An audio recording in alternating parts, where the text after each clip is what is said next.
మనం మిక్సీ జార్లోకి అండి పుదీనా, కొత్తిమీర అండ్ పచ్చిమిర్చి, కొంచెం సాల్ట్ వేసామండి. ఇప్పుడు దీన్ని మనం మిక్సీ పడదామండి.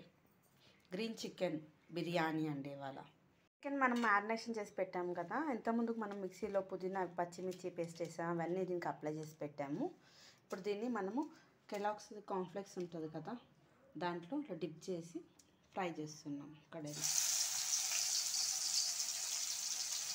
ఇది కేఎఫ్సీ స్టైల్ లాగా ఉంటుందండి, కొంచెం ఇంచుమించు.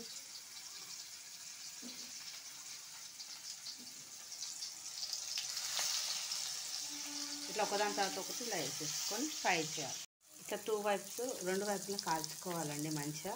ఇది ఇలానే కూడా తినొచ్చు, కానీ బిర్యానీలో పైన వేసుకొని తింటే బాగుంటుందండి. ఇది లెగ్ పీసెస్ కదా, కార్న్ఫ్లేక్స్, గ్రీన్ చిల్లీ పేస్ట్ అవన్నీ బాగా అతుక్కొని బాగా వచ్చిందండి, టేస్ట్ బాగా వచ్చింది. ముందు ఫ్రై చేసాం కదండి, ఇది ఇలానే కూడా తినొచ్చు కాబట్టి ఇలానే సర్వ్ చేసుకున్నామండి టమాటా కెచప్తోని. బిర్యానీలో కూడా చేసుకొని పైన వేసుకొని తినొచ్చు, కానీ ఇలా కూడా తినొచ్చు. ఇప్పుడు ఇది కేఎఫ్సీ స్టైల్ లాగా ఉంటుంది, ఎందుకంటే కార్న్ఫ్లేక్స్ మనకి క్రిస్పీగా బాగుంటుందండి. చాలా బాగా వచ్చిందండి. ఓకేనా ఫ్రెండ్స్, వీడియో నచ్చితే లైక్ చేయండి, షేర్ చేయండి, సబ్స్క్రైబ్ చేయండి.